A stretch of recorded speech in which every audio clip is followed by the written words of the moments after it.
बहुत स्वागत है आप सभी का। आपके साथ मैं हूं अभिलाष मिश्रा। आप देख रहे हैं आपकी बात मध्य प्रदेश। मध्य प्रदेश में आखिर वही हुआ जिसका डर था।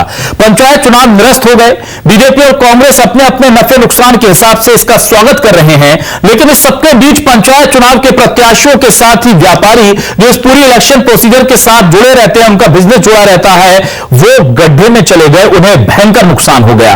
दूसरी तरफ वो कर्मचारी जो दिन रात दौड़ करके कभी ट्रेनिंग तो कभी सूचियों का संलग्न करना, उन्हें ठीक करना, इस काम में लगे थे, वो भी परेशान होते नजर आए। एक तरफ चुनाव का ऐलान होते ही प्रत्याशियों की तैयारियों पर लाखों रुपए उड़ गए, तो वहीं बैनर पोस्टर और ऑर्डर बुक होने के बाद भी अब उसे लेने वाला कोई नहीं। नुकसान व्यापारियों का हुआ, नुकसान कर्मचारियों का हुआ, और उससे भी बड़ा नुकसान मध्य प्रदेश की जनता का हो गया, क्योंकि करोड़ों रुपए बेकार चले गए। जाहिर सी बात है कि इसको लेकर अब कोई सियासी दल कुछ नहीं बोलेगा।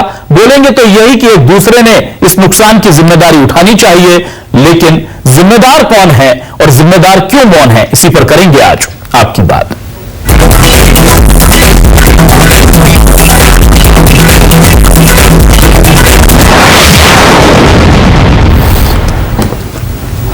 देखिए, इस पूरे मामले की खूबसूरती को समझिए। सीधे तौर पर पंचायत चुनाव कराने को लेकर 2.5 साल की देरी हुई और फिर कहा गया कि हम चाहते हैं कि पंचायती व्यवस्था बनी रहे, इसलिए हम पंचायत चुनाव कराने जा रहे हैं।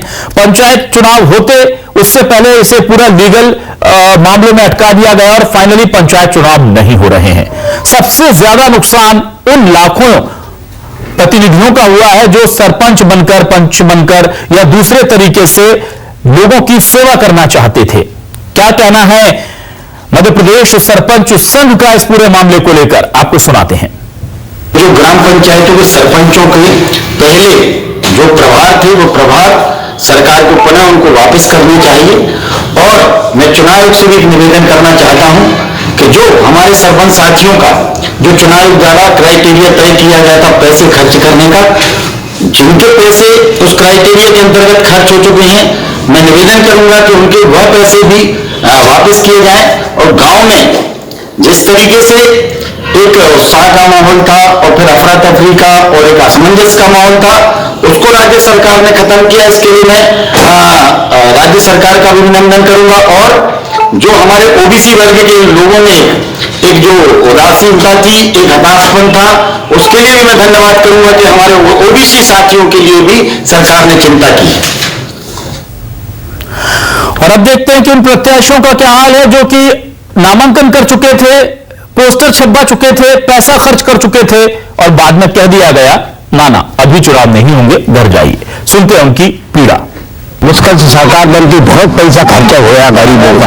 अब चुपचाप देखे, बाकी कांग्रेस की सरकार में तो आज तक ऐसा हुआ ही नहीं है। चुनाव चालू होगा, बंद होगा, चालू होगा, ये क्या है? गलत है, नहीं मानते चीज को। उनका हर जाना भर सरकार, उन पंच हो, सरपंच हो, जनपद सदस्य हो या जिला सदस्य हो, सभी के साथ मजा किया गया। तो इस तरीके की अभी परिस्थिति बन रही है। आज फिर वोटर अभी भी कन्फ्यूजन, प्रत्याशी कन्फ्यूजन में चुनाव पूरी तरीके से स्थगित हो गए हैं कि नहीं है। मध्य प्रदेश के साथ जो बिजबड़ा धोखा हुआ है, छलावा हुआ है, बैनर पोस्टर छपा है कुछ। अरे साहब, 30,000 रुपए के बैनर पोस्टर रखे हुए घर पे, उन्होंने क्या, जितने मेरे प्रत्याशी मेरे आजू बाजू के भाई थे सभी ने छपा है। क्योंकि स्थिति ऐसी थी कि 10 दिन बाद चुनाव थे, तो क्षेत्र बड़ा था तो हर जगह चिपकाने पड़ते थे।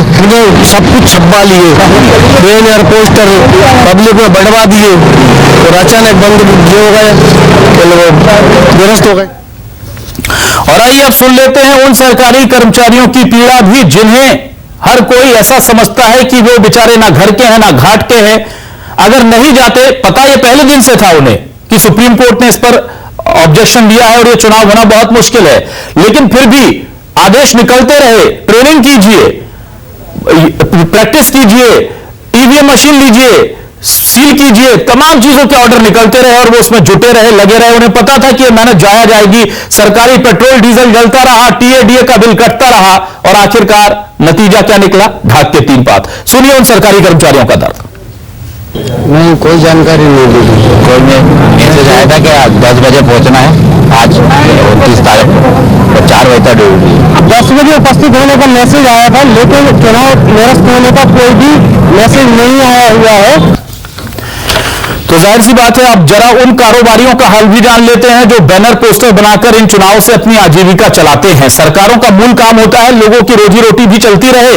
इलेक्शन चल रहा है ठीक है, लेकिन लोकतंत्र के साथ बहुत सारी दूसरी चीजें भी चलती हैं। इन कारोबारियों का क्या हाल है, यह भी जाना न्यूज 24 मध्य प्रदेश छत्तीसगढ़ ने। तो ये है कि बस अब मतलब ये रद्दी के भाव जाएगा, क्योंकि इस समय तो मतलब अब कोई लेने क्यों आएगा, क्योंकि चुनाव में हिस्से में लोगों तो बहुत ज्यादा काफी ज्यादा नुकसान हुआ है। 2 साल से तो बचा ही नहीं है बिजली जरा सा भी। अभी पंचायत चुनाव पे थोड़ा सा वो था कि चुनाव आएंगे तो कुछ पैसा मिलेगा, लेबर को भी देंगे, हम भी कमाएंगे कुछ, तो सरकार ने चुनाव ही निरस्त कर दिए। तो अब क्या कहें, कुछ समझ नहीं आ रहा। और आइए देखते हैं क्या है न्यूज 24 मध्य प्रदेश छत्तीसगढ़ के आज के सवाल। हमारे सवाल हैं, पंचायत चुनाव अटके, प्रत्याशियों के साथ किस किस को लगे झटके, साइड इफेक्ट बड़े दूर तक जा रहे हैं। बीजेपी कांग्रेस का घमासान, प्रदेश को हो गया करोड़ों का नुकसान, नेता व्यापारी कर्मचारी सबको दौड़ाया, पंचायत का चुनाव आखिर किसने लटकाया। एमपी में नेताओं का लोकतंत्र पछाड़ दाव, ना आरक्षण हुआ ना हुए चुनाव।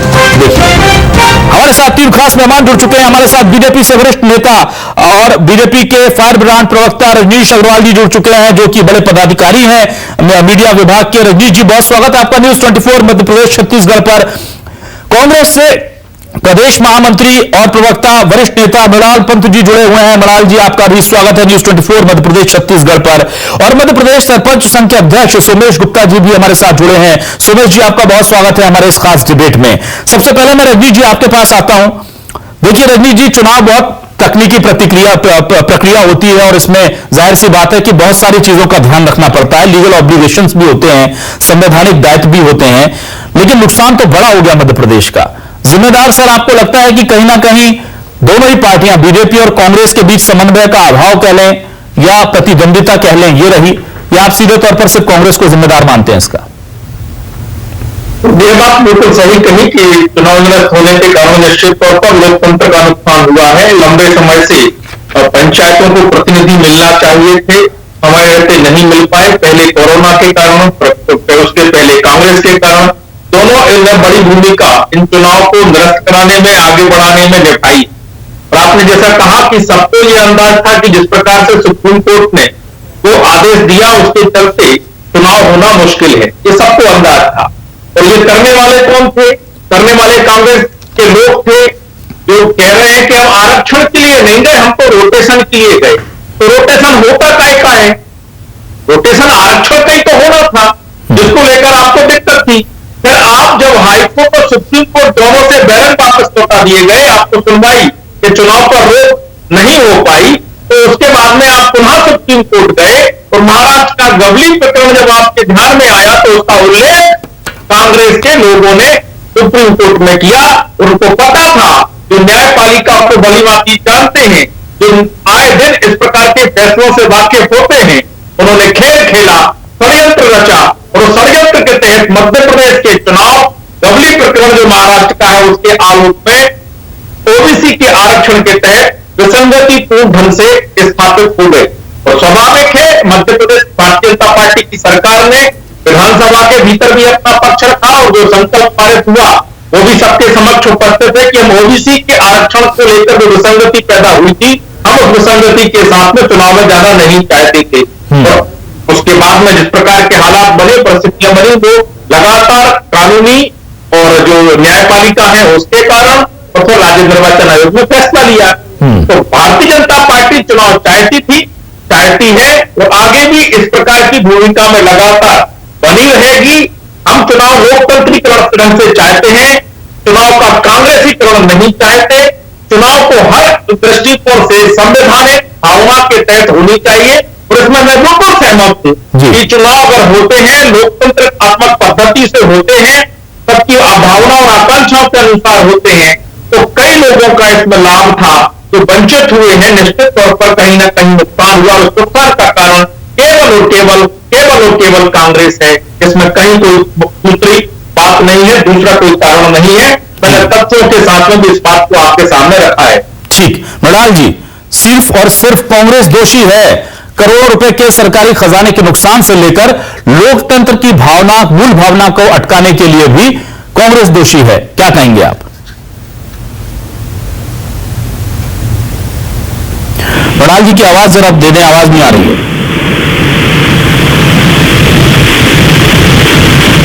लगता है मृणाल जी अगर आप अनम्यूट कर सके अपने फोन को एक बार चेक कर लें प्लीज।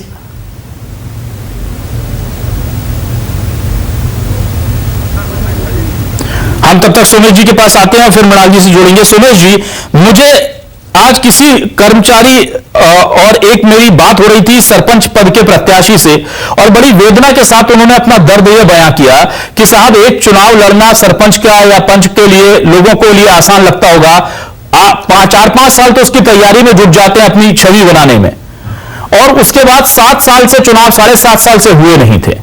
तो 4-5 साल अगर हम वो जोड़ लें, 7-8 साल ये जोड़ लें, तो एक पूरी की पूरी पीढ़ी जो युवा नेताओं की प्रदेश को मिलनी थी, जो खेत मिलनी थी, वो वंचित हो गई बीजेपी कांग्रेस की इस लड़ाई में। क्या आपको लगता है कि ये लोकतंत्र के साथ छोटा मोटा नहीं, बहुत बड़ा छलावा हो गया? क्योंकि भविष्य के वो बड़े नेता, वो बड़े जनप्रतिनिधि जो इन पंचायत चुनाव की क्यारियों से निकलकर फूल बनते हमारे लोकतंत्र के, उन्हें उनके हक से महरूम कर दिया गया। जी बिल्कुल। इस प्रदेश और देश में मेरा मानना है कि जितने बड़े नेता हुए हैं पंचायत के जनप्रतिनिधि के रास्ते होते हुए वह इतने बड़े जनप्रतिनिधि और राजनेता बन पाए। लेकिन ये बड़े दुख के साथ मैं कहना चाहता हूं कि हमारे प्रदेश में जिस तरीके के पंचायत राज राजनीतिक पार्टियों ने अपना अंतर्द्वंद में हम लोगों को जनप्रतिनिधियों को फंसा दिया। मैंने एक बात मेरा मानना है कि हम लोगों ने सारी तैयारियां करी, चाहे कांग्रेस हो चाहे भाजपा हो।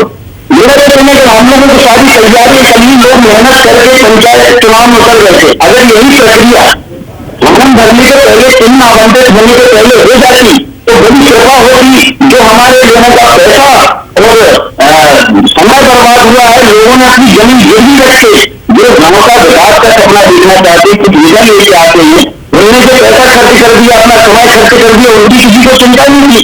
लेकिन मैं इस चीज का स्वागत करूंगा कि हमारे ओबीसी भाई बहन जो चुनाव प्रक्रिया से वंचित हो रहे थे, वो प्रक्रिया पूरी स्थिति से होगी।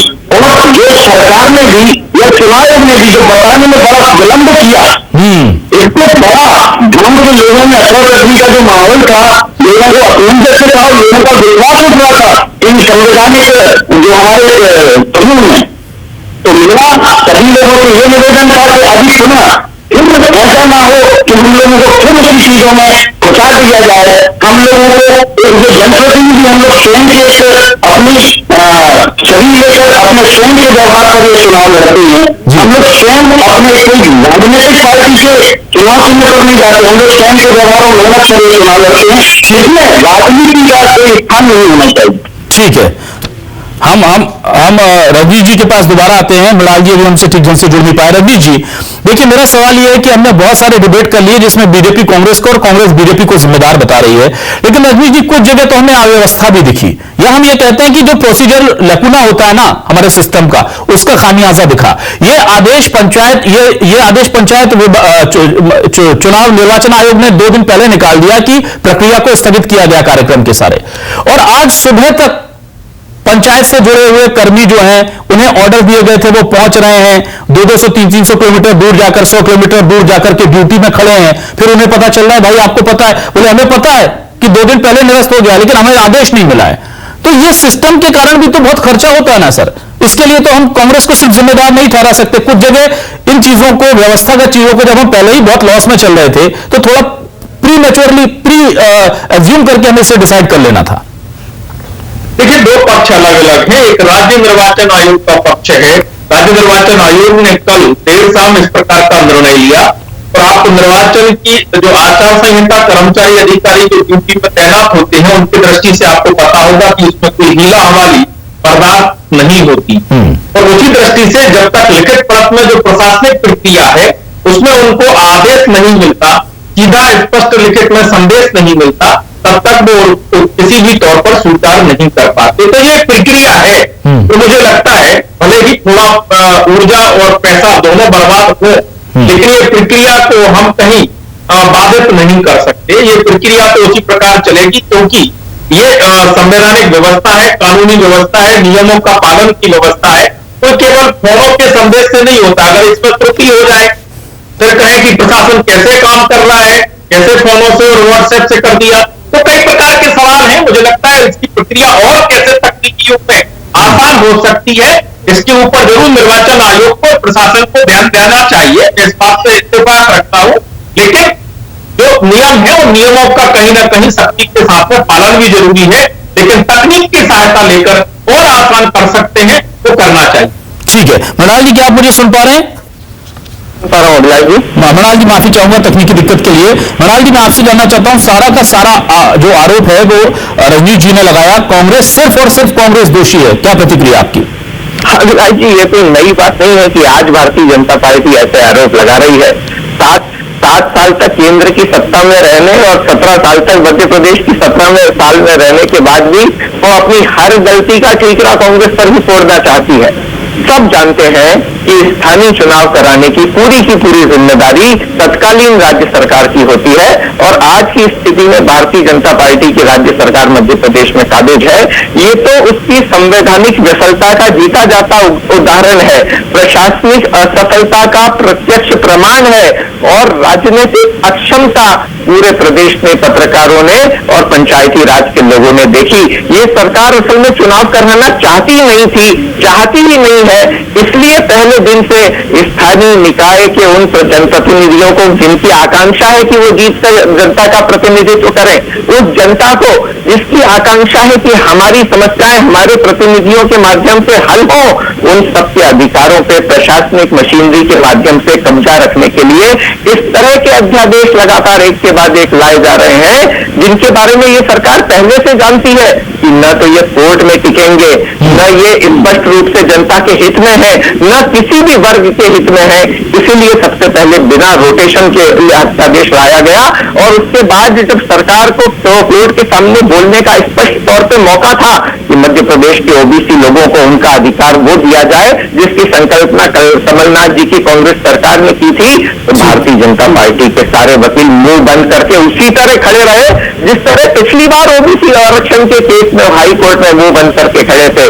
ये पहली बार नहीं हुआ है, ये दूसरी बार हुआ है, ये बार हुआ है। इसलिए भारतीय जनता पार्टी के पास कांग्रेस पर आरोप लगाने का कोई कारण नहीं है। पूरे प्रदेश ने स्पष्ट रूप पर देखा और समझा है कि ये पूरी की पूरी गलती भारतीय जनता पार्टी की है, साजिश है, षड्यंत्र है। ये मध्य प्रदेश के सामान्य वर्ग के लोगों का इसलिए अधिकार पे अतिक्रमण की कोशिश थी कि उनको रोटेशन नहीं दिया जाए, और ओबीसी वर्ग के अधिकार पे इसलिए अतिक्रमण की कोशिश है कि इनकी अक्षमता के कारण उनको स्थानीय निकाय के चुनाव में प्रतिनिधित्व से वंचित रखा गया है। पूरी की पूरी गलती भारतीय जनता पार्टी की। ठीक है रजनीश जी, अब एक बात मुझे बताइए कि चलिए आप कह रहे हैं कांग्रेस की गलती थी, मैं मान लेता हूं, कांग्रेस कह रही बीजेपी की गलती थी, मैं मान लेता हूं, कुछ जानकार कह रहे हैं कि तकनीकी खामी थी, अधिकारियों को इसको पहले इसको प्रोसीजर को फॉलो कर लेना था और उसके बाद ही ऐलान होना था, वो भी मान लेता हूं। क्या कोई आप में से कहना चाहता है कि इस पूरे प्रकरण में, इस पूरे घटनाक्रम में कहीं से पंचायत कर्मियों की कोई गलती थी? सर कोई नहीं कहेगा, सब जानते हैं उनकी कोई गलती नहीं थी, वो तो 7.5 साल से वेट कर रहे थे, लेकिन खामियाजा अब ये भुगत रहे हैं। अगर चुनाव आयोग ने एक तय सीमा दे दी उन्हें, कितना आप खर्च कर सकते हैं चुनाव में, उन्होंने खर्च कर दिए। पंच सरपंच के चुनाव सर आपको पता है बहुत ही मध्यम वर्गीय या लोअर मिडिल इनकम ग्रुप के लोग चुनाव लड़ते हैं, उनके लिए 30, 40, 50 हजार भी बड़ी रकम हो जाती है, और वो पैसा डूब गया। अब बताइए मुझे सर, उसकी भरपाई के लिए क्या बीजेपी, सरकार या कांग्रेस कोई आवाज उठाएगा?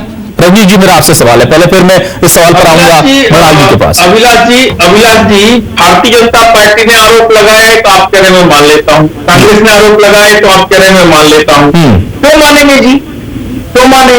मत मानो भाजपा की, मत मानो कांग्रेस की, ठीक है, तथ्य है। हाँ, जो तथ्य है, जो हाई कोर्ट में गए लोग हैं, उनकी जो पिटीशन है, हाँ, जो सुप्रीम कोर्ट में कांग्रेस के वकील ने जो तर्क दिए हैं, ऑन रिकॉर्ड है, तो सुप्रीम कोर्ट में गवली प्रकरण महाराष्ट्र का उल्लेख किया या नहीं किया? आप रिजर्वेशन के रोटेशन पर सवाल खड़े किए, चुनाव रुकवाने के लिए गए नहीं गए?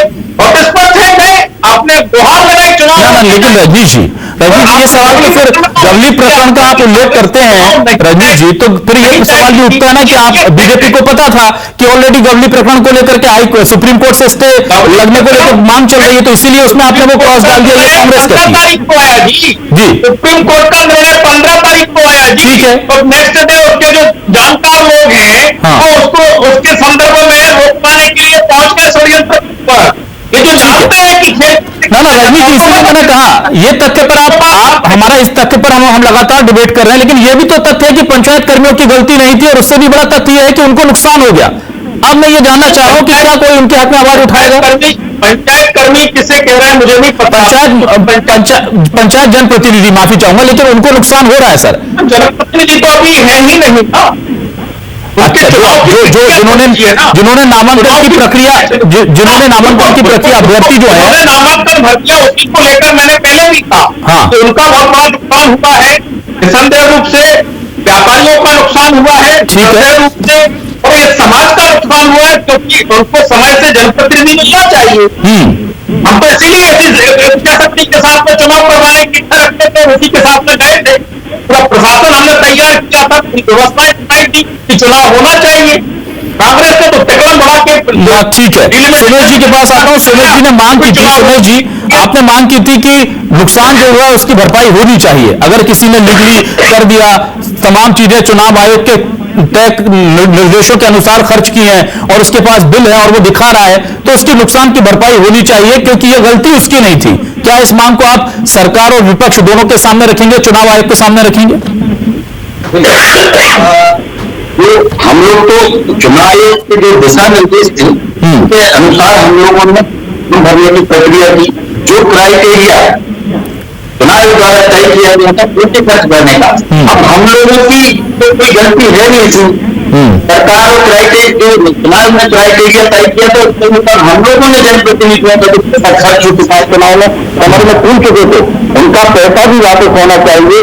और एक मेरा आपके माध्यम से निवेदन राज्य सरकार से भी है कि जो अगर चुनाव निरस्त हो चुके हैं तो ग्राम पंचायतों के जो कार्य हो रहे थे वह सरपंचों को पुनः कार्य करने का अधिकार, जो अभी ग्राम प्रधान के अधिकार से उनको करने का मौका मिलना चाहिए, जिससे ग्राम के लोगों का नुकसान ना हो, ग्राम के कार्य सुचारू रूप से चल सके। ना ये मांग तो ना बीजेपी करेगी ना कांग्रेस करेगी, मुझे लगता है।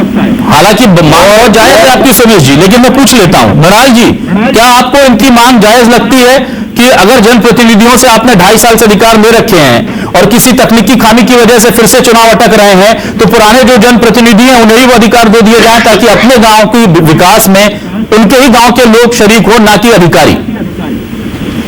अभिलाष जी, सबसे पहले तो मैं ये कहना चाहूंगा कि 8 से 10 करोड़ रुपए में विधानसभा के चुनाव लड़ने वाली, 25 से 40 करोड़ में लोकसभा के चुनाव लड़ने वाली और 80-80 करोड़ में विधायक खरीदने वाली पार्टी ये कभी नहीं समझती कि पंच, सरपंच और स्थानीय निकाय का छोटा चुनाव छोटे हजारों रुपए में लड़ने वाले लोगों के ऊपर ऐसी परिस्थिति में क्या बीतती है, तो ये दर्द कभी भी भारतीय जनता पार्टी को समझ में नहीं आएगा। और दूसरा, बजाय इसके कि अधिकार पुराने लोगों को दे दिया जाए, ये मांग चुनाव को टालने का काम करेगी। मैं तो ये कहना चाहता हूं इस सरकार से और सुमेश जी से भी कि ये सरकार तत्काल रास्ता निकाले। आखिर ये सरकार में बैठी क्यों है? ये कोर्ट के सामने स्पष्ट पक्ष रखे, जल्दी से जल्दी एक लक्ष्य अपने सामने निर्धारित करे। एक बार अगर इससे गलती हुई है तो उस गलती को स्वीकारे और अंदर 1 महीने के अंदर वापस स्थानीय निकाय के चुनाव कराए। उन लोगों को वापस अवसर मिलना चाहिए, पीछे जाने की जरूरत नहीं है, आगे बढ़ने की जरूरत है, और वो भी रोटेशन के साथ और ओबीसी वर्ग को पूरे के पूरे उसके अधिकार और आरक्षण के साथ। इससे कम कांग्रेस को कुछ भी मंजूर नहीं है। हम चाहते हैं जल्दी चुनाव हो और सभी वर्ग के लोगों को उनको बराबरी का अधिकार मिले। क्या कहना चाहेंगे रजनीश जी? देखिए हंस रहे हैं रजनीश जी, आप इतनी सीरियस बात को लेकर क्या आप हंस रहे हैं? क्या आपको लगता है क्या ये मांग जायज नहीं है? नहीं, बिल्कुल जायज नहीं। ये देश संविधान से चलेगा, देश लोकतंत्र की पद्धति से चलेगा, देश नियम से चलेगा, कानून से चलेगा, कांग्रेस कार्यालय से नहीं चलेगा जी। कांग्रेस ऐसा नहीं चाहती, वैसा नहीं चाहती, और कानून से लगा के चलाई कर नहीं चल पाएगा। जो होना था वो हो चुका है, लेकिन आगे हम किसी भी प्रकार से किसी को भी, किसी जाति वर्ग को भी खिलवाड़ नहीं होने देंगे। रही बात किसी की मांगे की, तो मांग करना सबका लोकतांत्रिक अधिकार है, उसके बारे में संबंधित लोग निर्णय लेंगे, मुझे उसके बारे में कुछ नहीं कहेंगे। उसके बारे में आपको कुछ नहीं कहना। अंतिम में सोमेश जी आपके पास आना चाहूंगा। सोमेश जी, आपको लगता है क्या, एक बार फिर बहुत ईमानदारी से पूछ रहा हूं मैं, आपकी जो भी जिस भी राजनीतिक दल के प्रति आस्था हो, क्योंकि पंचायत चुनाव कहे जाते हैं कि वो फ्री होते हैं, लेकिन हमें पता है वो पार्टी से सपोर्टेड होते हैं, और लोगों की विचारधारा कहीं ना कहीं होगी। बीइंग अ ह्यूमन, हर आदमी की विचारधारा होती है कि वो इसको या उसको पसंद कर पाए। मैं आपसे ये जानना चाहता हूं, आपको लग रहा है कि ये केवल तकनीकी पेच में उलझ गया, या आपको लगता है कि नहीं, इसके पीछे साजिश थी जनप्रतिनिधियों को, छोटे जनप्रतिनिधियों को उनके अधिकार से दूर रखने की? क्या आपको इसके पीछे कोई साजिश दिखती है? किसकी थी ये मैं सवाल भी नहीं करूंगा, आपको जवाब देना दीजिए, नहीं देना मत दीजिए, पर आपको लगता है क्या साजिश थी, या आपको लगता है नहीं अनजाने में हो गया? ये बिल्कुल साजिश थी, और मैं ये बिल्कुल निसंकोच कहना चाहता हूं कि अगर कांग्रेस की अगर सरकार 2019 में थी, और उनने जो भी उनकी सरकार के तहत जो भी रोटेशन या परिशीलन कराया था, अगर वर्तमान सरकार को इसमें कोई त्रुटि लगती है तो उनका वर्तमान में सरकार है, और उनने उस निर्णय को बदल के 2014 का निर्णय कर दिया है। अगर तो जो आरक्षण प्रक्रिया थी वो 2014 से लागी, तो 2014 में अगर कोई त्रुटि नहीं थी, खामी नहीं थी उसमें, तो 2021 में उसमें खामियां कैसे आ गई? मुझे कहने में संकोच नहीं है कि कोर्ट में जाके हम लोगों का प्रकरण क्यों फंसाया गया, और अगर फंसाया गया तो उसमें हमारे चुनाव को ओबीसी का आरक्षण नहीं होगा, ओबीसी का वोट क्या कहते चुनाव नहीं होंगे, चुनाव होंगे तो उसमें उसका परिणाम घोषित नहीं होगा। क्या मजाक बनाकर हमारे पंचायतों का एक अफरा तफरी का माहौल था, और मैं कहने में मुझे कोई संकोच नहीं है कि हम जैसे छोटे जनप्रतिनिधि इस छोटी इकाई के साथ बड़े राजनीतिक दलों, बड़े नेताओं को राजनीति नहीं करना चाहिए। हम लोग ये बात आप कम से कम एक एक नीचे के जनप्रतिनिधि समझ गए हैं कि वो सियासत करने के लिए आना चाहते थे, कि प्रदेश में आकर के वो नेताओं के साथ सियासत करेंगे। पहली बार मध्य प्रदेश में देख रहे हैं कि लाखों भावी जनप्रतिनिधि पंचायत चुनावों से जुड़े हुए, उनके साथ सियासत हो गई, उनके साथ खेला हो गया। दोषी कौन है वो जनता बेहतर जानती है, और जाहिर सी बात है कि उसके दिमाग में ये बातें होंगी भी कि किसकी वजह से ये तमाम चीजें अटकी हैं, लेकिन लोकतंत्र जो है वो कहीं ना कहीं लटक गया है, ऐसा लगता है मध्य प्रदेश में। और बीजेपी और कांग्रेस के तो क्या कहूं, दोनों ही ऐसा लगता है कि पंचायत इलेक्शन कराना चाहते हैं, दोनों ओबीसी को आरक्षण देना चाहते हैं, दोनों चाहते हैं वक्त पर हो जाए, लेकिन दोनों की इतनी चाह और कोशिशों के बाद भी ना तो पंचायत चुनाव हुए, ना आरक्षण मिला। आप समझ लीजिए कि इनकी चाह और इनकी कोशिशों में कितनी ईमानदारी है। किसी ने कहा है कि वो दिखता दिए के साथ है, पर है हवा के साथ। सोचना होगा। बहुत बहुत शुक्रिया रंजीश अग्रवाल जी, मृणाल पंत, सोमेश गुप्ता जी हमारे इस डिबेट में शामिल होने के लिए। तमाम दर्शकों का शुक्रिया।